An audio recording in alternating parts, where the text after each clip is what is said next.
Pleasure to be with you this evening, just driven down from Lancashire, actually, where I was with another group of young Catholics, all trying to grow in their own faith and deepen their love for the Lord as well. So very much the Lord is working across our country. But when I came in, you were having the Holy Hour this afternoon, and just a beautiful presence of prayer, a feeling of prayer around.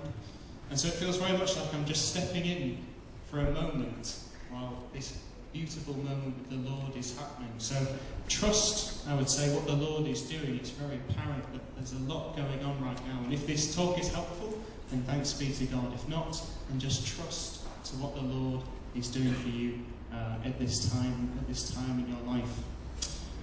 Usually I'm often out on supply because we're in quite a stretched situation with parishes and parish priests. And you can imagine the fright almost that the parishioners get when they see me come out on the altar all dressed up to celebrate Mass. I always begin by assuring them that I'm not an altar boy just playing dress up. I am old enough, it's okay. So I've not been ordained that long, only 18 months, which means I've got much more experience of confessing my sins than I do of actually hearing confessions myself. So if you feel any trepidation about that, or you're struggling with the sacrament of confession, know that I'm with you in that moment, and in my own priesthood, trying to figure out how to make that easier for people as well. I suppose one of the things that I have experienced in that short 18 months is the beauty of that sacrament, of people from all different walks of life, just trying to become better, trying to become more what the Lord has asked them to be. Men trying to be better husbands, teachers trying to be better teachers, kids trying to be better children, and respecting parents and things like that. We're all just trying to come to the Lord, to trying to do our best in those moments. But one of my favourites is doing confessions at the secondary school that I'm involved with, because if you come to confession, you get out of class while you're waiting, so that's like a big golden nugget there. And if enough of you go, then you might get half an hour out of class, especially if you're at the back of the queue. And I heard some of the kids coming down in front of the chapel just as they were getting ready for confession. And one of them says, "Yeah, but you've got to think of something to say." And I was a little disheartened at that moment. But the beauty of it is that when they go into the chapel and it's just them and the priest, they recognise how sacred that ground is. And actually what I see is something very different on the other side of the door from how they are with their friends. And a real opening to God's grace, a real determination to be better, and a real knowing as well that the Lord is asking something of them, even if they're finding that difficult. So we are talking about very hallowed ground in this talk, a beautiful place to go in confession. So in this talk I'm just going to give a few pointers on ways that you might reflect a bit on what confession's about and what goes on that hallowed ground, as I've called it already. And perhaps it might just help for each one of us to just deepen where we're up to at the moment and our journey. The Lord often does unexpected things when you give your life to Him and you say yes to your vocation. So one of them is to go to Middlesbrough. Never thought I'd be in Middlesbrough. But an interesting one recently for me is that I've met more alcoholics in the last 3 months than I've ever met in the rest of my life. People coming looking for support from the priest, looking for prayers from the priest, often looking for forgiveness from the priest as well. And I have learnt a lot in those conversations. People trying to turn their lives around. One of the things about it is, it's commonly thought of as something of a disease to be an alcoholic. Not perhaps something that we could just take a blood test and find and use antibiotics for, but something which ails the whole person. It's clear as well that it's something which is a cultural struggle as well. So much binge drinking going on, so much pressure to do that. To turn your life around from that moment takes incredible humility, to acknowledge in some moment, actually there's something wrong with the way that I'm living. And then once that's happened, to trust to that higher power, to trust to God's help, knowing that we can't do it ourselves. And then finally, something which takes real guts. They talk about having to acknowledge the hurt that they've caused to other people, not being able to move forward until they've done that. And incredible conversations with people pouring out their hearts about their stories. And it makes me stop and reflect that there's something of a parallel with what I've experienced in my own life of sin. It is something which seems to ail every human being. Not that we'd, again, take a blood test to find it, but we recognise that the way in which we live our lives isn't always perfect. We know there's a cultural pressure at times to certain ways of living, certain ways of thinking, and also a cultural pressure to keep God out of things. We don't talk much about God in our society. It takes real humility to turn around and say, actually, there's something wrong about something in my life. We like to justify ourselves very much. But also being able to turn around and say, I have done something that's hurt another person. To acknowledge that. These are all parts of our experience of sin and in the world, and sometimes we can be on the wrong end of that. We can be the people who have been hugely hurt ourselves as well. So all aspects to think about when we approach confession, when we approach our moral life as well. The best place to go to, though, I think, to understand how damaging sin can be in our lives as well, is obviously to go to the book of Genesis, to hear what God tells us in that moment as well.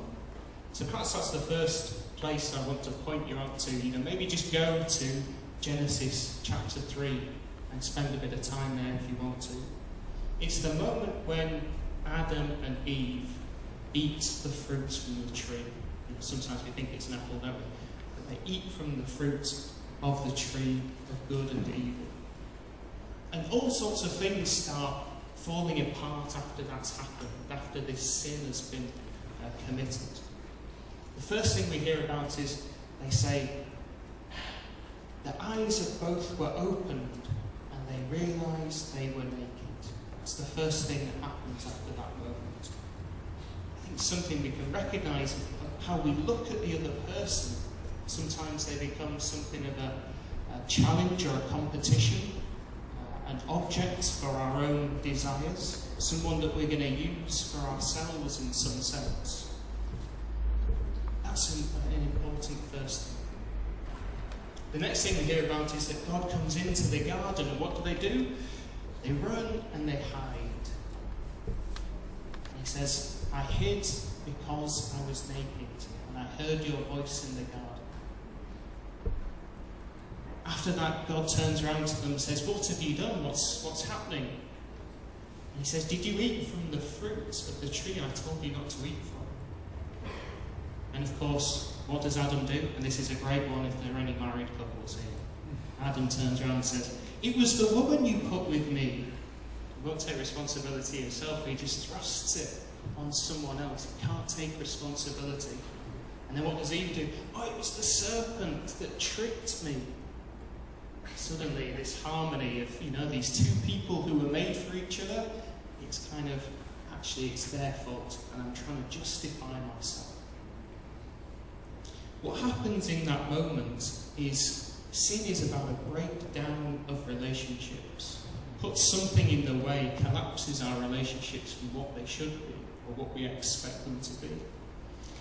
And one of the best ways to understand this is from my favourite movie, Shrek. Have you seen Shrek? Are you Shrek fans? Yes, I do Shrek fans, loving it. I was going to do a donkey impression, but I'm a bit of an impression, so I'm not going to do it. So you might know the movie. So Shrek is an ogre. He's got his own swamp, and the king comes along and says he wants the swamp, but he'll let Shrek have it if Shrek goes and saves the princess for him, because the king doesn't want to do that because he doesn't want to get his fingers dirty.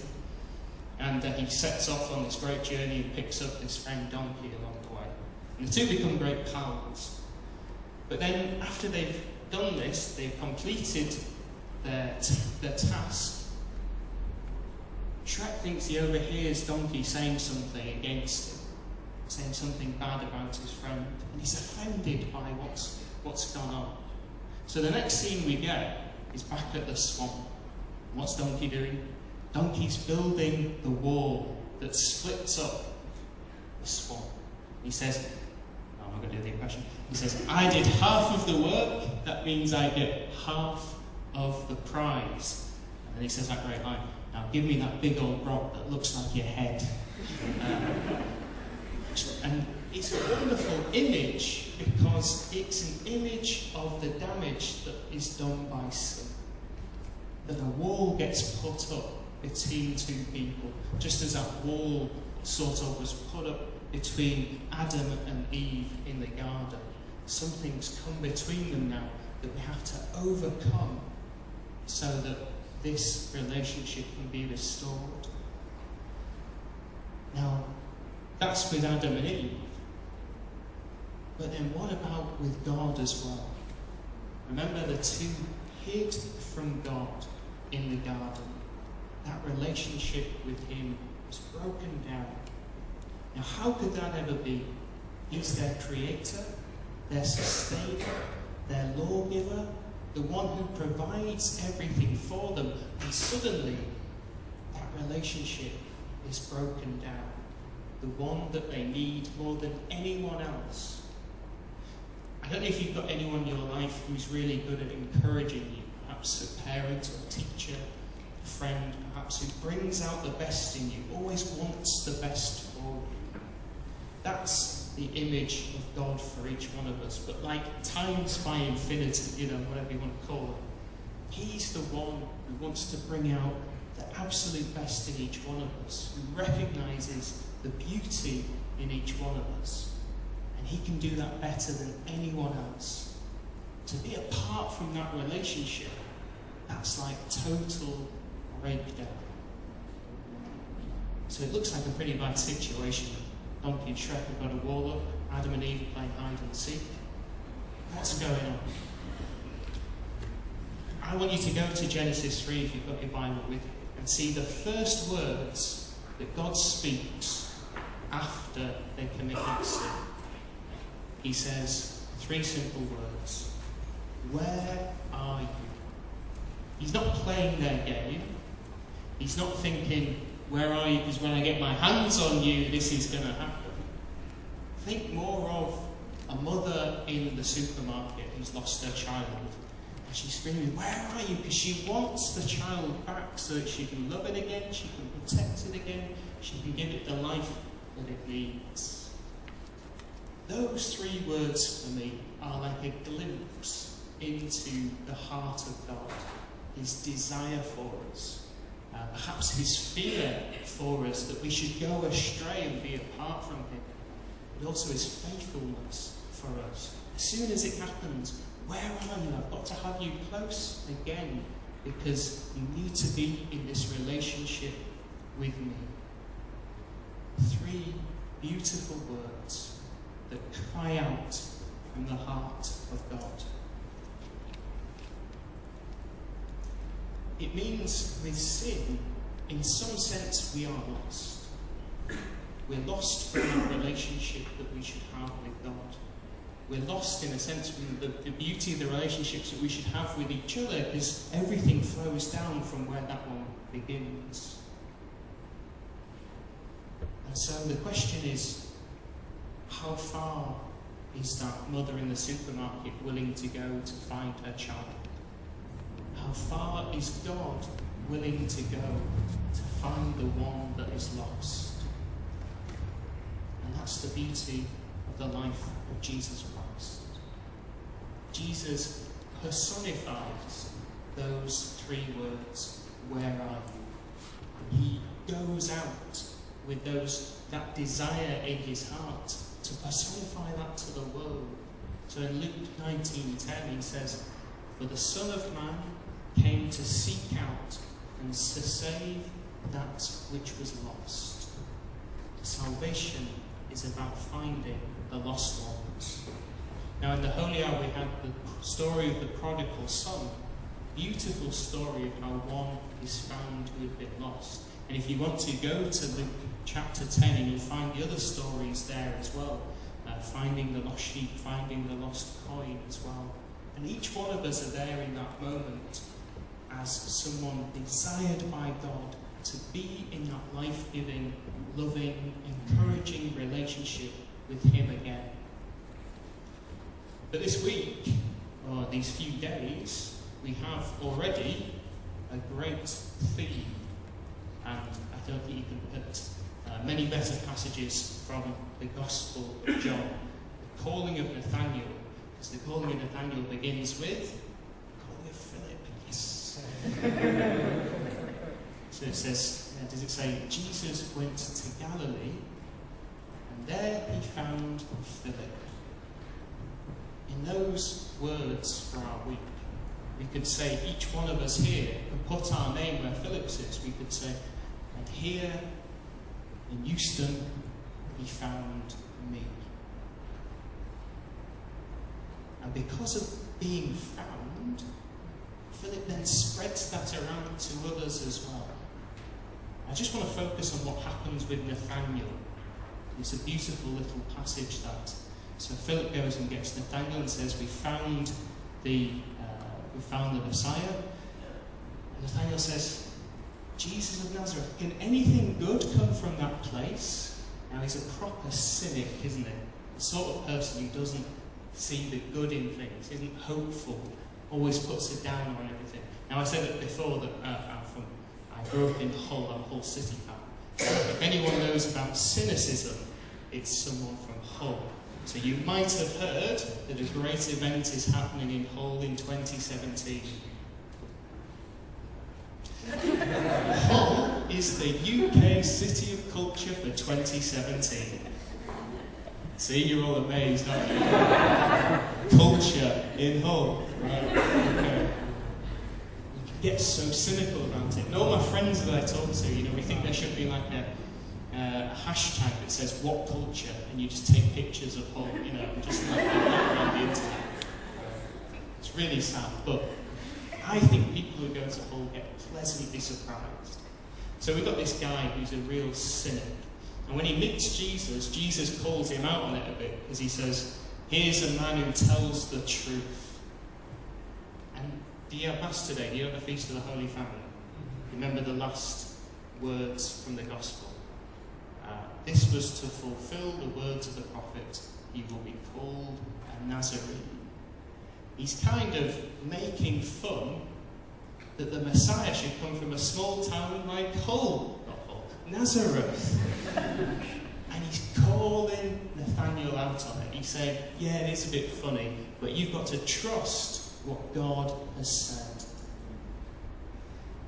So he reveals something true about Nathanael. He calls him out on his cynicism and says, all right, that was a bit of a laugh, but now you've got to trust in God. And with that, he says to him, you will see greater things than this. And what does Nathanael see as a follower of Christ?